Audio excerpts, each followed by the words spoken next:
Welcome. This is Ayesha, one half of this podcast. This is Lexi, the other half of this podcast. And welcome back to Sisters Reading Romance. This is the last episode of 2024. This is our first full year of episodes. Wow. I mean, is it? Because we took a lot of months off. We took 2 months off. That's not that many. Okay. Some people do seasons and they only release like 8 episodes a year. We released like over 50 this year. No. Yes. Yes. No. Do you want me to check? Because there's 52 weeks in a year.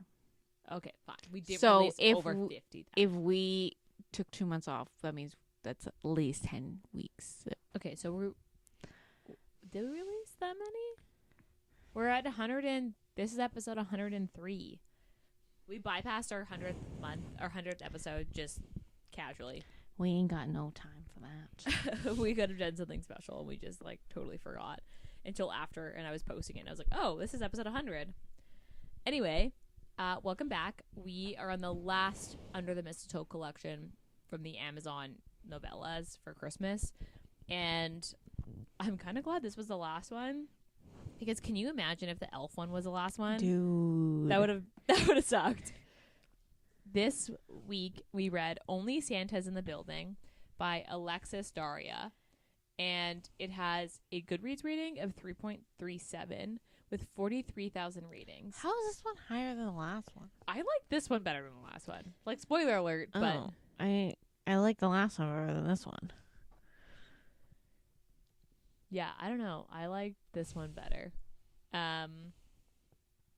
This is the author of Take the Lead. This book. This one, can you see? Which I cannot see. Okay. This one I've seen. I saw on Instagram. But anyway, I liked this one. Should we start with our tropes? Sure. Neighbors, so forced proximity. I guess. Fresh scent of a pining hero. He is a piner for sure. I mean, is he? Yeah, he pined. He pined, but like not on page I pining. guess that's true. He's barely in it, to be completely honest with you. I mean, also Oh, I've read You Met Me at Ola, true. Oh, you have? and a lot like Adios. Oh, did you like them? I Met You at Ola was like, like a little weird. Okay. Because he has like a big secret, which is he has a kid, and he basically spends absolutely no time with his kid. Like it's like He's a bad dad, and then he's Oh. like, I want to keep it a secret that I have a kid, but then the kid it gets lives with the mom. no. The kid lives with his family in another country. Oh, and he lives in America with no child. Yeah, because he's filming a TV show, and that's how they meet. Is like she's the lead of the TV show, and he's the other lead. But if he's famous, then shouldn't that be common knowledge that he has a child? They didn't publicly announce he had a kid. So, Oh. and then it gets out that he has a kid, and then they break up. That's the third act breakup. Oh, Because he gets leaked. I see. I don't know if I would read that personally. That's not that A doesn't lot sound like a storyline. Adios is a bit better. Okay, noted. And along came Amor, which is the last one, because it's like 3. It's a trilogy. They're like, I don't think, maybe they're cousins, but they're like three friends. Okay. Only 31 ratings. Anyway, moving on. Okay. Any other tropes?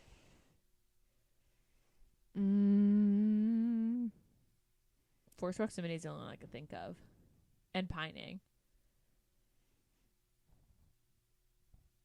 Yeah.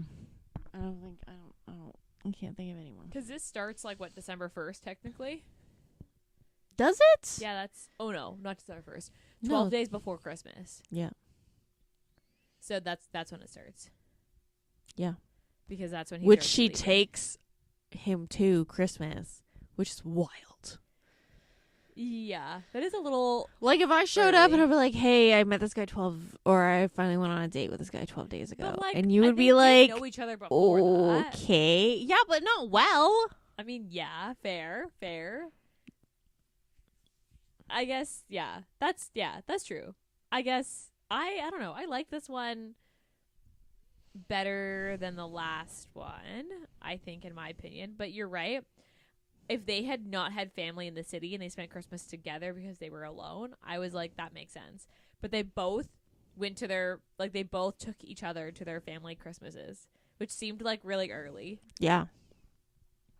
Yeah. So, I mean, I guess when you know, you know. I don't know. Okay. Did you think of any other tropes? I don't think so. I'm thinking of like the big ones, but there's no big ones. I would just say forced proximity because they're neighbors. I guess he leaves her little gifts. Is there some form of trope that's like that? That's why I said pining. I don't think it's pining. I think he leaves her little gifts. Okay. I'm going to read the back of the book. It's beginning to look a lot like Christmas, especially for comic book illustrator whose late night fantasies become real in a festive, flirty short story by best-selling author Alexis Daria. All Edie Cruz wants for Christmas is a nap, and maybe some ornaments for her naked Christmas tree. And while she's making a list, she wouldn't mind unwrapping her sexy upstairs neighbor like a present. Luckily, the building's Santa-themed party and a surprise spring of mistletoe give her just the opening she needs to make all her wishes come true. I did like the title of this being Only Santa's in the Building, and then that being the party theme. I was like, okay, I like that. Oh, I thought it was a playoff of Only Murders in the Building. Yeah, that's why the party was called Only Santa's in the Building. That was the party theme. I thought the party theme was everyone has to dress as a Santa. Hence why it's called Only Santa's in the Building. Whatever, fine. Okay. Trying to think where to start with this. You're right. He's barely in this. He's barely in it. I learned more about this stupid comic book she's working on than him. I think this would have been a really good full-size book. Like, can you not imagine this taking place over like a few months? Like 2 or 3 months of them like pining? No. Were any of these dual POV? No. No, wait. Tessa Bailey's Bailey's was.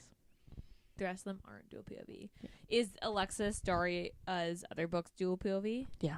Okay, so it's just this novella that wasn't. Yeah. Okay, noted.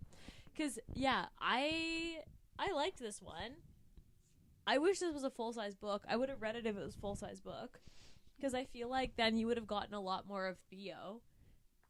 But you just don't get much of him because it's a novella and it's... You spend more time with her, like, having, like, a mental breakdown because she's working. She's basically in her... What do they call it? Like, hibernation phase?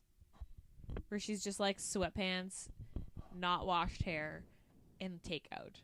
Yeah. Because of her projects. I did like that she was a comic book illustrator. I thought that was neat. That was, like...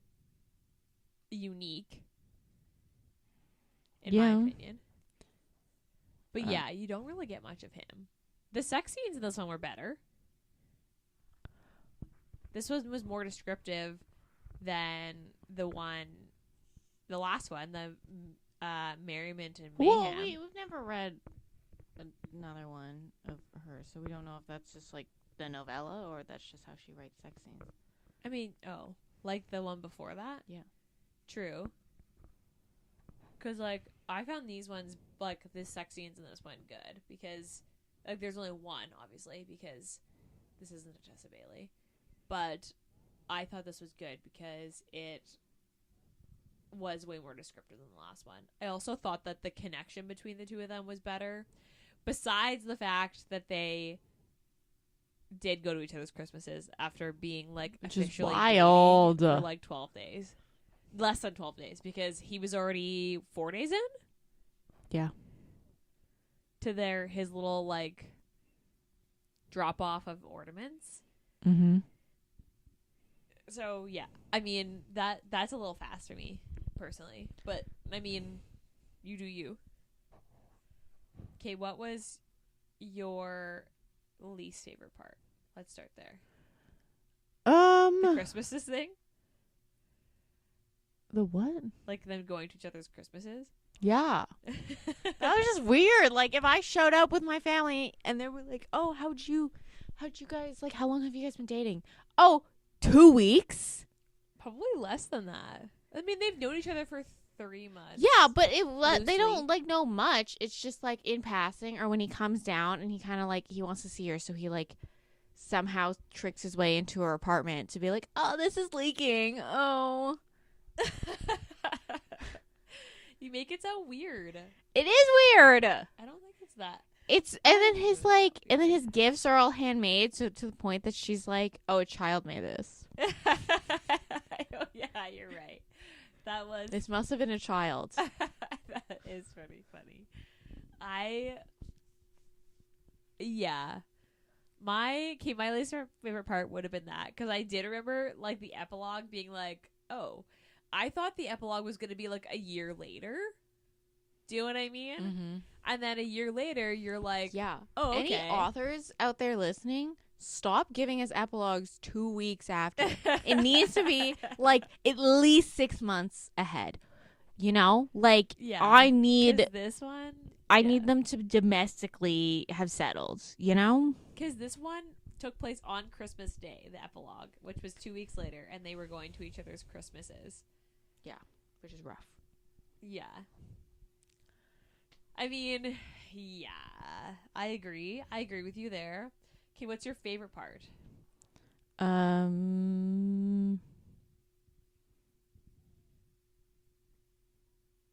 I guess that time he does somehow get into her apartment, and she's like, I look at absolutely disgusting, and then she's like, "Oh, I thought you were maintenance," and he's like, "I'm not maintenance, but, like, what do you need help with?" And she's like, "Well, all these lights are out, and so I need someone to fix it." Because she's too short, even with the ladder. I think my favorite part is the party. I did like how she was like, the mistletoe, they're sitting at the mistletoe, and everyone's like, "Kiss, kiss, kiss," and she's like, "All right," and he's doing the, like, chivalrous thing and being like, "Okay, I'll kiss her on the cheek," and she's like, "Fuck that," and just full on tries to make out. And I was like, you know what? You go, girl. Your face. And then, in her handmade Santa outfit. Yeah. You would do that. No. You wouldn't hand make your Santa outfit? No. To look like Mariah Carey? No. I would buy myself a Santa outfit. Get myself a little sweater, a Christmas, like, buy a Christmas sweater. Yeah, but she was last minute. Well, it's not like it was Christmas Eve at 4:00. It was like you could go out and get a Christmas sweater. I guess. I don't know. I thought the party was kind of fun. I like that she just was like, "Fuck it. If this is gonna be my only time I kiss him, I'm gonna make it count." And then he immediately carts her off to have sex. That was the one that I was kind of like, well, I don't know if I'd be that fast about this. Where I'd be like, all right, we just do it. But also, after you made out, do you want to hang out with your, like, neighbors? I mean, true. She did commit to that. Yes. So I guess that's true. His cat was cute.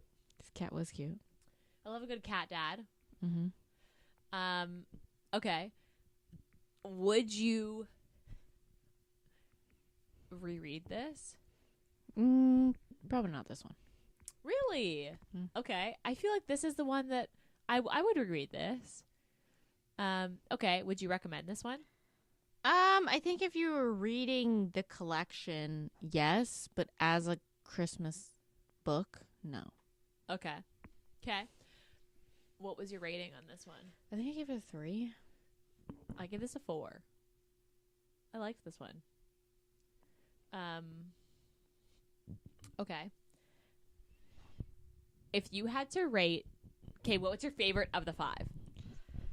I think the one with the fireman. Okay, Merriment and Mayhem. Yeah. By Alexandra Belfour. Okay. If you had to, I feel like mine is either, so mine's either the Tessa Bailey or the Only Sanchez in the Building, because I like the Only Sanchez in the Building. But the Tessa Bailey one, you go in hoping for high spice and nothing else. And if that's what you're looking for, 100% that's my pick every time. If I'm looking for something that's just a holiday novella and I'm not really worried about spice, then I'd probably pick the Only Santas in the Building. Okay, if you had to rank them, so your top is Merriment and Mayhem, then what? And then I would do probably the Tessa Bailey. Okay. And then I would do this one, The Only Santas in the Building. Okay. And then I would do Cruel Winter with You. Okay, the Allie Hazelwood. And then All by My Elf is last and should be last. Yeah. It's crazy to me that All by My Elf has a higher rating than the Test. Oh no, it does have less of a rating. The All by My Elf been is adjusted, it's a 2.78 now. The Test Mary After. And now this one's a 2.58. Yeah, but All by My Elf is also not great. It's like they went to the test. They like read the Tessa Bailey one. It was like 20,000 people read the Tessa Bailey one and was like, "I'm done," and they didn't read the rest of them.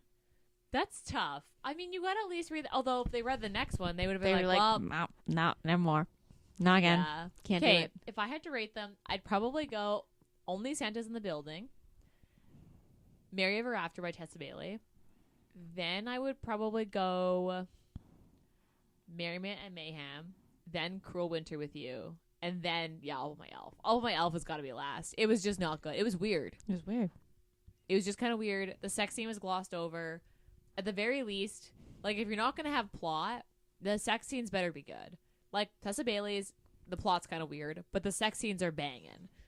Mm-hmm. The All by My Elf had nothing. Well, they really are going. banging in that. Literally. Only the banging. The All by My Elf just had nothing going for it, really. Yeah. Sorry to say. I don't know. Did you read the Valentine's Day ones they did? The Amazon? No. Okay. Because they had the Abby same? Jimenez did one. I think Tessa Bailey did one as well in that one. I didn't read those, but I wonder if those are any better. Let me see if I can find it. Because I bet you I can find... I'm trying to think what they were called. But they definitely... Last year, Amazon did a Valentine's Day shorts. I don't think Tessa Bailey did one. What are they called? Let me see if I can... The Meet Cutes. The Improbable Meet Cutes. That's what they're called. That's what the collection is called. And it's... Christina Lauren, Abby Jimenez, Sally Thorne, Jasmine Gilroy, Ashley Poston, and Sierra Wilson. I haven't heard of the last two, but the top three, like Sally Thorne, Jasmine Gilroy. Oh, I think I saw this, yeah. Because the Christina Lauren one has like a 4.2 with like over 100,000 ratings. I think I saw with the Rosie and the Dreamboat. Because I'm on Sally Thorne's email list. These are higher rated than... Yeah, these had way higher ratings. Although, to be fair, Christina Lauren, Abby Jimenez, and Sally Thorne, like, are pretty... Like, I would rate those... I mean, Allie Hazelwood would be up there with them on, like, people who will read their books no matter what. Mm-hmm. Same thing with Tessa Bailey. But I feel like this one, also Sally Thorne, isn't she the one that wrote, what's the one that turned into a TV show, a Netflix movie, with Lucy Hale? No, that's Helena Hunting. The Hating Game? Yeah. That's Helena Hunting. Pretty sure. I don't think so. I'm pretty sure that's Sally Thorne. I don't think it's Sally Thorne. Because it's definitely not Helena Hunting. Is Sally Thorne not... Yes, the Hating Game. Oh. Yeah. Is Sally Thorne. I feel like then I'm thinking she's a different author than I follow. But this book, I feel like this was playing off of like all three of those authors from the Valentine's Day one had like really big books just came out, and I feel like this year's authors didn't really have anything big happen. So they had lesser known authors for those. I guess, yeah. I mean, the last dance or whatever, that one, because that one came out and that's been getting a lot of buzz. Oh, and then the Alexis not Daria one? Not in Love just came out, and then she also just released the Deep End. Oh, that's not out till February. Oh, yeah, it's just the arcs have gone out already. I've heard good things about that one. I don't know. Okay. What are you currently reading? Lost and Lassoed, finally. You like honestly at this point I should just buy the books because it's gonna be faster than you turning over said books. To be fair, you've read both the arcs, yeah. So you're welcome. How far in are you? Probably like 5 chapters. Oh, okay, so not far. Yeah. I was gonna say, I feel like that one's gonna be my favorite, just based on the tropes. The Lost and Lassoed. Yeah. Because maybe, I mean, they've been like building to this book, right? Yeah. Forever. And then who's the last book? The last one is His Baby Mama? His Baby Mama, and then Dusty, who's the ranch hand that came in the second one. Yes, that's right. Okay. But yeah. Okay. I'm curious what you think, and maybe I'll read it next. I feel like cowboys are a winter thing. Or a summer thing. I feel like. Well, this book was supposed to come out in November, right? Yeah. But they're in the summer in this book. Yeah. So I'm assuming it's going to run into the fall if she releases it in the fall. Because right now they're in like. She just posted the cover for the next one. No, she's posted the cover for a while. Oh. Even before Lost and Lassoed came out, I knew what the cover looked like. Oh, I just because it was the different times of day. So like Dun Dust is daytime, the Swift and Saddled is like twilight. Lost and Lassoed's at night, and then the next one is gonna be like the sunrise. So different times of day. The covers are pretty too, so maybe I'll just buy them. Pretty. I like the Lost and Lassoed cover the best. I think it's got the most vibrant colors. Except for he has a beard in it, and I'm pretty sure in the book he has a mustache. Oh. Yeah. Like a handlebar stash? Yeah, because she calls him, he's like the porn stash. Oh gosh, okay. Interesting. But he used to have a beard, but then he changed it recently. To the stash? So that's why every time he walks inside, she's like, hey, porn stash. And he's like, shut the fuck up. Okay. I don't know what I'm gonna read next. Trying to decide if I want to dive into fantasy. I feel like once I do it, I'm gonna get in the fantasy. I feel like you should schmood. Probably read whatever we're gonna read. Yeah, that's true. I should just jump right into our January read. You're going to finish. fall behind, and we're gonna be waiting on you for the next. My Goodreads. I thought so last year my Goodreads challenge was. But you also 130 books. You also traveled a lot, so you were like reading. Yeah, I guess true. That's true. I was traveling last year, but this year I put 135 as my goal, so only 5 more than last year, and I'm still off. I don't think I'm gonna finish. I'm like 15 books behind. So some people set their goal as like 100, or like less than they know they're gonna hit. So like some people set it to like 1, or some people set it to 50, and then you hit it early, and then it just counts how many books you've read. So instead of stressing you're gonna finish it, you hit a number that you know you're gonna finish. But last year, and then it's just counting how many more books you've read. Because last year I read 68 books, and then my goal is 135. But now I'm only at 120, and we're like days away from New Year's, and I don't think I'm gonna finish. No. And you finished yours? When did you finish yours? A couple weeks ago. Oh my god! Fuck. Jesus. I am. You want to know how many I've read? How many books have you read? All right, let's see. I'm at 120 right now, and we're days away from New Year's, and I don't think I'm gonna have to read a lot of really short novellas to get me to 135 in just a couple days. My goal was 150 and I'm at 168. See, that's what I had last year. And then I thought I could do it, but apparently I can't. It's been a busy year. Tragic. What's your goal for next year going to be then? Probably the same. I'd rather just keep it the same and then make sure I'm hitting it, right? Rather than be ambitious I don't want to be like stressed because I think I already lowered it. I see. I think I lowered it earlier because I was like, I had 150 and then I lowered it to 135. I think I had it at 200. I'm 13 books behind schedule according to Goodreads. Oh, I'm a diamond reader. I don't even know how to find that on my thing, but I'm trying their beta, their reading challenge beta thing. Oh, it has an option when you look at it. I'll have to look at that. Are you gonna? Okay, someone I met recently used Storygraph, and she said she really liked it.